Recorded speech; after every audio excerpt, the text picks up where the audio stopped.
على رسول الله صلى الله عليه وسلم. عباد الله الكرام، أوصي نفسي وإياكم بتقوى الله تعالى، واعلموا أنه خير الزاد.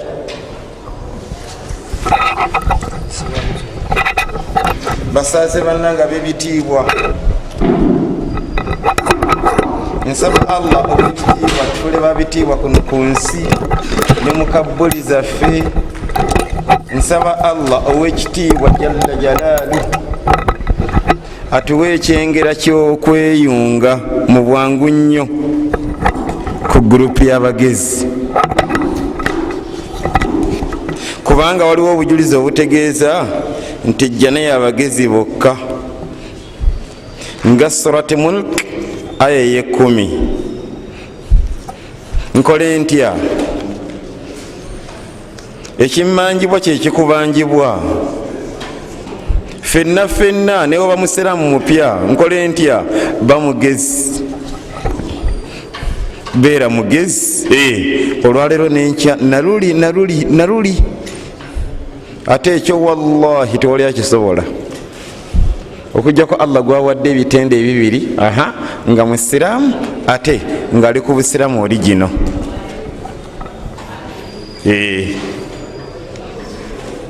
Kale nga ye agoberera basahaba.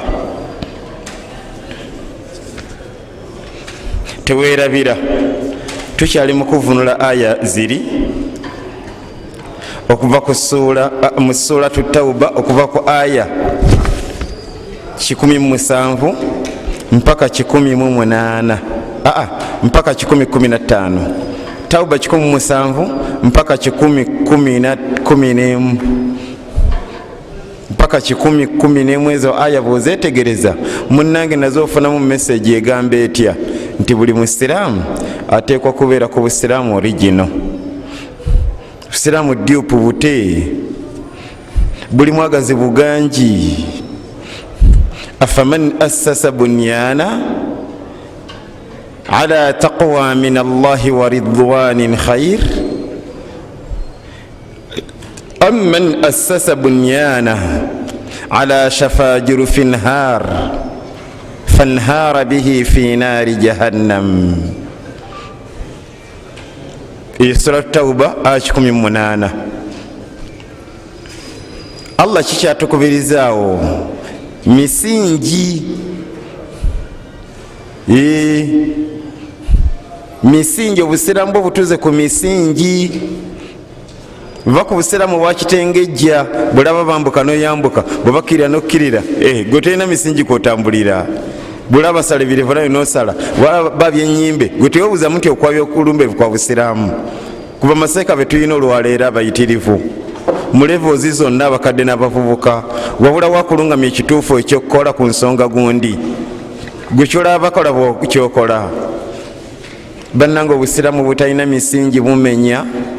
Allah yatugamba nti fanharabi fi naari jahannam, fanharabi fi naari jahannam. Bannange misingi, abazungu kyebayita foundations, kyetukujjukiza. Zino aya kyezikulaga obukulu bw'emisingi. La taqum fihi abada, la taqum fihi abada la masjidun ussisa ala taqwa. Tulaba muzikiti mulamba baguzimba ne bagumaliriza, kyekyaguviirako akabasa, tebaguzimbira ku misingi Allah gyagwagalako. Omubaka n'agumenyawo, fa amara bihadimi wa harqi, yalagira ne bagumenyawo ne bagwokya. La masjidun ussisa ala taqwa. Olina kusaalira mu guli ahaqqa an taquma fi, nga gugwazimbibwa ku musingi gwa taqwa. Buli kyokola okituuzanga ku misingi emigumu egyo Allah gye yatuwa omubaka Muhammadi sallallahu alaihi wasallam gye yatusomesa. Misingi kubanga kyaggwa eki kyennangirira eddiini nga Allah bw'ajagala ekyo kyaggwa. Kasita omubaka yafa al aslu baqa'u ma kana ala ma kana, ekikolo ensonga zireka nga bwe zaali, ng'omubaka bwe yazireka.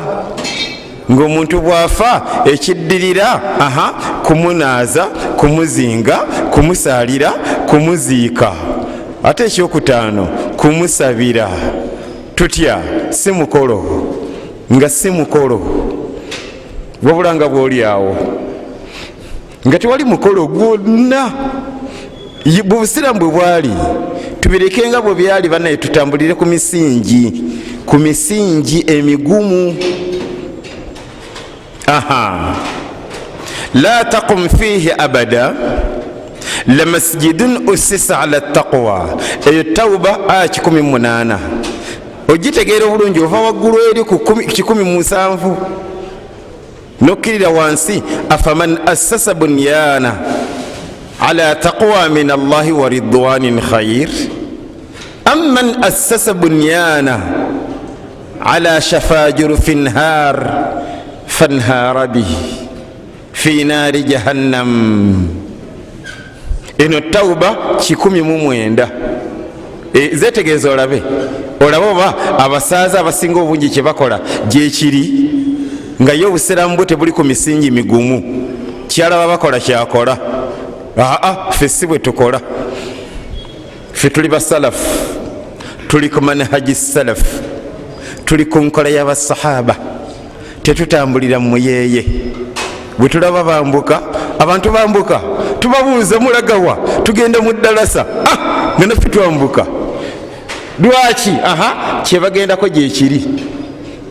Obusiraamu bukyagala, Allah yakikubiriza, mpaka yakikubiriza. waman ya'shu an dhikri rrahman nuqayyid lahu shaytana fahuwa lahu qarin. Bagenda mu ddalasa, majalisu dhikir, abo bali ku mulamwa. Ate olaba otya ntubabuuza nti mulagawa, nga mwambuka tugenda Kibuli, waliyo ki dwa ya muzaata. Ffe tugendera muyeeye, tetukola bitaliiko bwino. Obusiraamu bwaffe tubutambuliza ku misingi giruwa egyo egyatulagirwa. ومن يشاقق الرسول من بعد ما تبين له الهدى ويتبع غير سبيل المؤمنين tolabanga Allah yewerera batatambulira ku misingi gitya nga bo tebagoberera ntegera y'abasahaba yaboera bokya muliro. Wabisa almasir, kitwalagirwa kyekyo kiki mpozi misingi. Ffe tetuli byanda byambaata.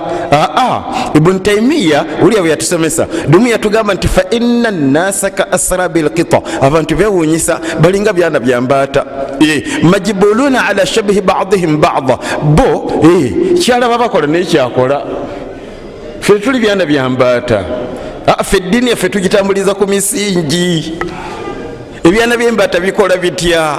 Ebyana by'embaata kati asrabil qita bikola bitya? Katugeze nga biri 15. Ekisooka bwe kigwa mu kinnya mu toileti. Ate ekyokubiri ffe si bwe tukola. Ate ekyokusatu, ate ekyokuna, ffe tubabuuza mulagawa, tugenda Kibuli. Ekyo tekina mutawaana kyalo, Kibuli kyalo. Waliyo ki? Munonayo ki? Tugenda kuziika nga tumanya nti waliwo qiraata awo, nga twambuka naffe. Naye ke kabatanda ne batugamba nga bagenda ku volongoto. Katugeze mugenda wa? Tugenda waliyo tulinayo kuŋŋaana lwa Bayibuli. Tubabuuza ni yagaba tumaago. Misingi gye gamba, beera n'emisingi kwotambuliza eddiini yo, emisingi al usas. Nagamba mu bitabo bye tugenda okukozesa nga tuvumula aya zino mulimu ekitabo ekiyitibwa Fathul Bayan fi maqasid al-Quran ekya omumanyi ayitibwa Abu Tayyib Muhammad. Uliya bwe yatugamba nti wal maana ta'siisu binau dinihi, ta'sisu binau dinihi ala qa'idatin qawiyatin muhkama.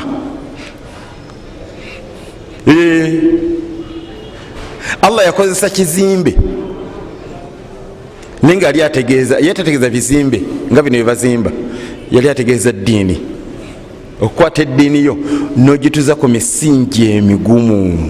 Khair, oyo wabbeeyo okusinga oli aluwa assasa bunyana assasa umura dinihi ala diddi dhalik, nga ye eddiini ye teri ku misingi migumu, ye muntu alinga kitengejja, emiyaga gigimuzza jadda, bwalaba bakkirira nga bakkirira, niwe babagenda mu lumbe.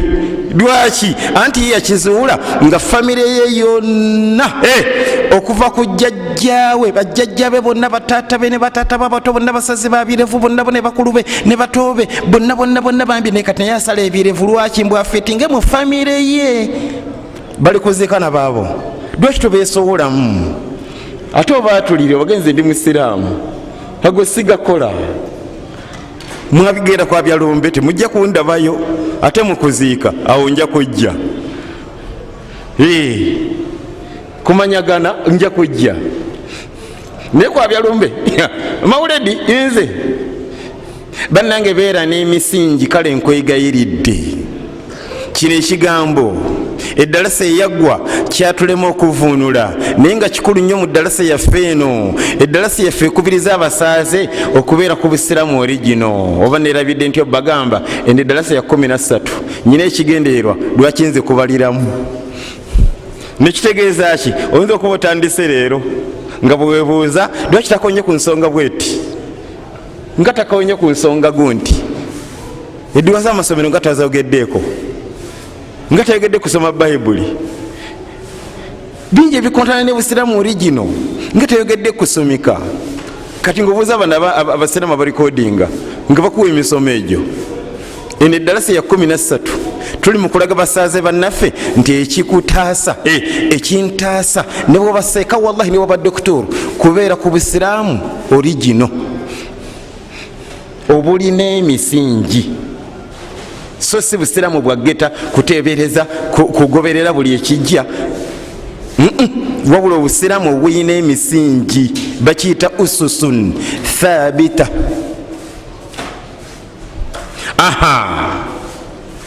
Ebigambo bino mbadde gamba byetutavuunula luli katubivuunule kati. Byamanya ayitibwa Iyas ibn Muawiya, Iyas ibn Muawiya, biri mu kitabo ekiyitibwa Al-Fiqhu wal-Mutafaqihu. Yatugamba atya? Yatugamba nti fa innal binaa idha buniya ala ghayri ussin lam yakad ya'tadil. Innal binaa, mazima ekizimbe, idha buniya ala ghayri ussi, bwe kitazimbibwa ku misingi migumu, lam yakad ya'tadil, tekiwangaala. Ate jjukira bwe kigwa tekigwa kyokka, olwo kikubiramu n'abantu ne bafa. Kati ate wulira yagamba kizimbe naye ng'ategeeza ddiini eno, eddiini yo va ku yange, va ku yagundi, wabula eddiini yo kyekyebbeeyi kyo. Bw'otagituuza ku misingi migumu, kale kagambe bwe nti okusinziira ku bwino va ku ntegeerayo, wabula okusinziira ku bwino, bw'oba owulira nga eddiini yo kikusanyusa ogituusa mu maaso ga Allah, gituuze ku misingi emigumu. Togituuzanga ku misingi yegeyege. Fanhara bihi fi naari jahannam. Wandikirira nayo, wandikirira n'obusiraamu bwo paka mu jahannam. Nkole ntya? Misingi, beera ku busiraamu origino lwampaka. Mu ddalasa ya leero negombye nnyo tusomeko mu kitabo kino kiyitibwa hadhihi mafahimuna, lirinnya ly'ekitabo hadhihi mafahimuna. kyammanya ayitibwa Al-Allama Salih Abdul Aziz Ali Sheikh.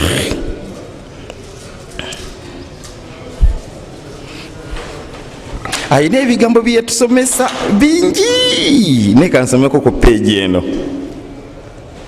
Ndi ku peegi 226. Aha, yali ayogera ku nsonga gye tuliko yennyini, n'atugamba atya?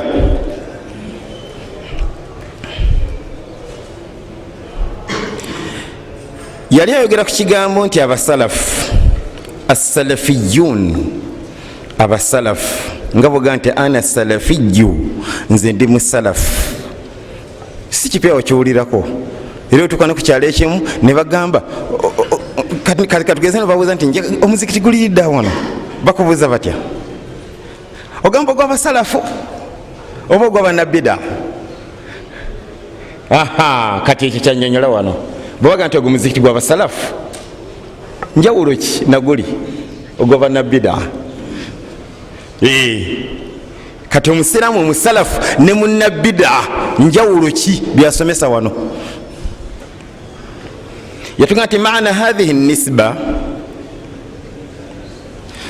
okweyunga okwo. Kale nisba kigambo kya Luwarabu. Kati nga bwogamba aha, kati nga bwobeera Zaire neweeyogerako ebigambo bino novuga nti am Ugandan, kati ng'omaze okwogera amanyogo n'ebikwatako noga am Ugandan, ekyo kikola ddi mpozi gamba ng'oli mu nsi z'ebweru. Ate obeera wano ewaffe Uganda notuga nti ndi munnabutambala, ate omulala n'atugamba atya? Ndi munnambalala. Kati bwe kityo kye bayita nisba mu Busiraamu. Ana mbalalawiyu, ndi munnambalala. Ana butambaliyu, kati ya egyowulya gye bayita ya unisba bwe basoma ku Luwarabu. Bugereriyu, butambaliyu, masakawiyu, bwe kityo ekyo. Kakatuga nti ana salafiyu, kigambo ekyenyuma naye oba otegeeza kyoga nti ana salafiyu. Aha, kasita ya utegera byekola okubanga olina gyewiwunzise gye waba kutegeerera. Kakati mu kifo ky'okunyonyola bino ebingi totawaananga. Katugeze kankugerezeemu nga nzize wamwe kuwasa ne bansaba neeyanjule nga ngukwata nga ntendereza Allah nga nsalira omubaka nga magamba ze Hassan Kaluma.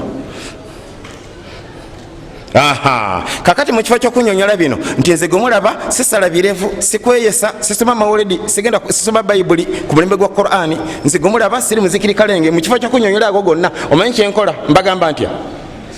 Ana rajulun salafiyu.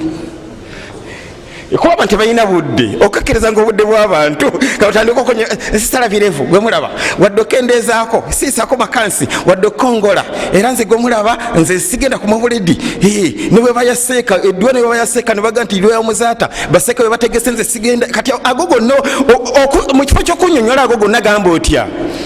Ana salafiyu.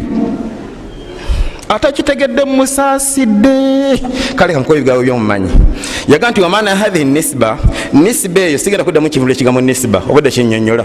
Yaga nti salafiyu annahu yantahiju nahaja sahaba. Olwo aba atwanjulidde ebigambo ebitegeeza nti yatambulira mu buufu bw'aba sahaba wa tabi'ihim ne batabi'ina. Fa inna itibaa alkitabi wassunna, ekyokugoberera Qur'an ne hadithi, kullun yadda'ihi, buli omu akyeyita. N'abayiri bagabagoya Qur'an ne hadithi, n'abazikiri kalenge, n'abajjuma zukuuli, buli omu yeeteeka ku Qur'an ne hadithi. Ekitwawula kyekyo, bonna bali ku Qur'an ne hadithi, wabula ffe ala fahami salafi sahaba, ffe tugoberera Qur'an ne hadithi ku ntegeera yaba sahaba. السلفي أنه ينتهج نهج الصحابة وتابعيهم فإن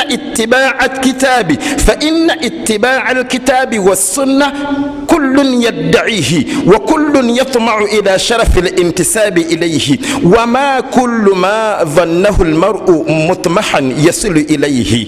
ولو يسيفون ودي كلما نينا شنجاغلو كتوكيرا كوانو okimanyi nti seeko yayogera ku Krismasi. Allahu akbar. Ulire bigambo bye sinava kumulamwa wabula ndi mukulaga basaze bannanga batannafa nti kyabeeyi nnyo okubeera ku busiraamu origino. Lwaki? Kati anti obusiraamu bwo oba obutambuliza ku misingi, nekitegeeza ki? Ojja kuwona kakica mungi. Nekitegeeza ki?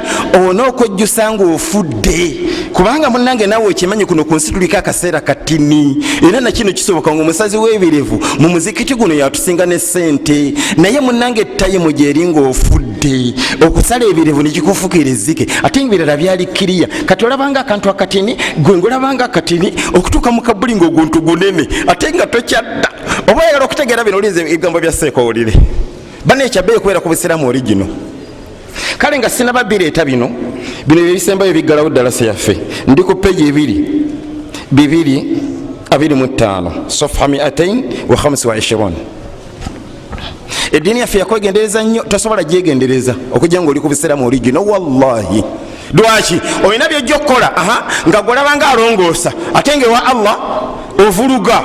Watahsabunahu hayina, waliwo byojja okukola ng'olabanga akantu akatini naye ngewa Allah kinene. Wallahi nga kiyinza n'okujja mu busiraamu naye nga golabanga akantu akatini. Nga sinaba kuleeta bigambo bya Seeka, kasooke nkujjukize egimu ku misingi gye tutambulizako eddiini yaffe, gye tutambulizako obulamu bwaffe. Nsaba Allah akkirize tugijjukirenga. Ffe tukimanyi baani, ffe ba ahlu sunna wal jamaa abali ku busiraamu origino, tukimanyi nti nahnu mabuuthuuna wa mawquufuuna amama Allah wa mas'uluun.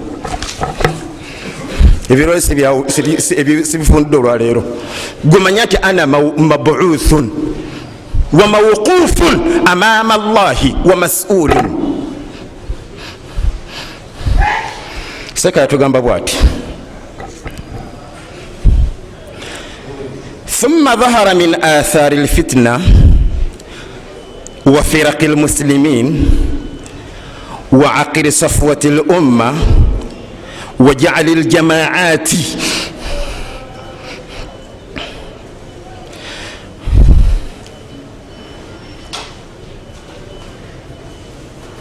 okusinza ku budde waliwo enjawulo okubuukawo.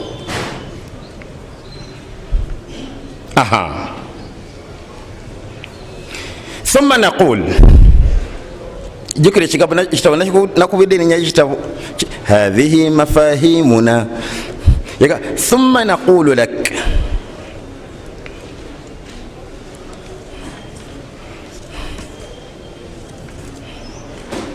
Allah basaze bannanga b'ebitiibwa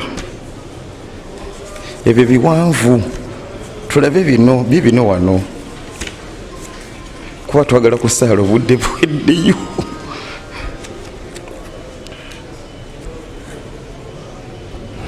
ويخاف الكفر على من قال لآمر بالمعروف غوغا.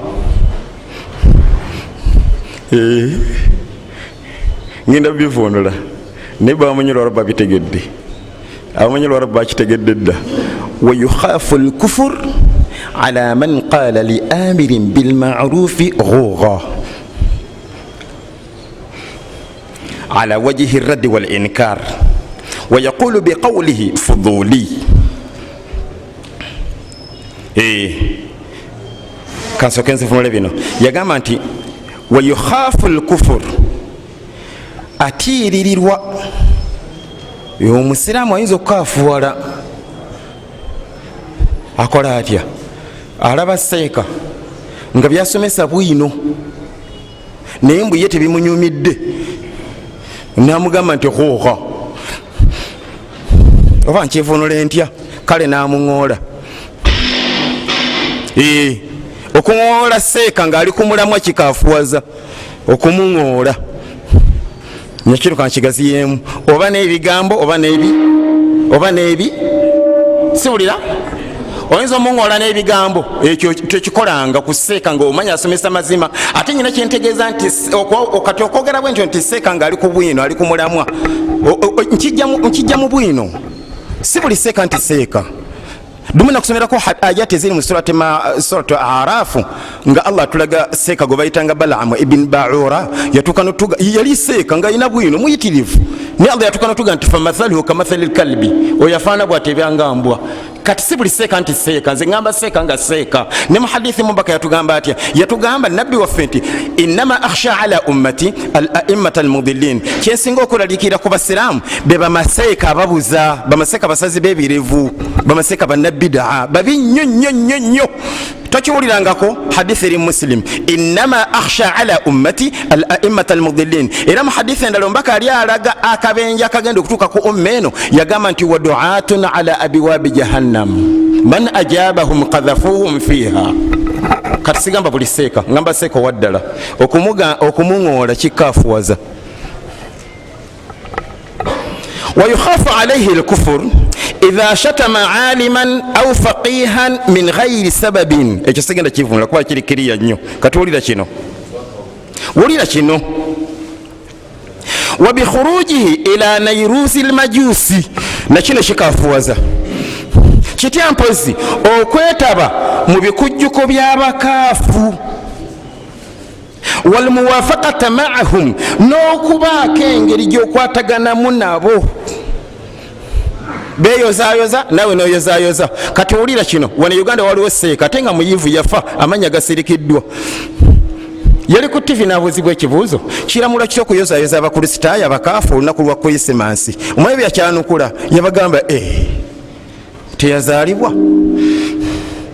Kati wulira bw'olyolooza buli seeka.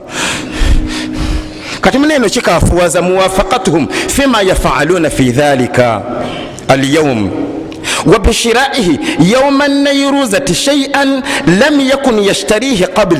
Noggula ekintu kyonna nga mu mbeera ze eza bulijjo obadde tokigula. Nawe ogenda okulaba abantu bonna batimbye ebbaluuni, nawe n'ogamba abaana bange mbagulireyo ku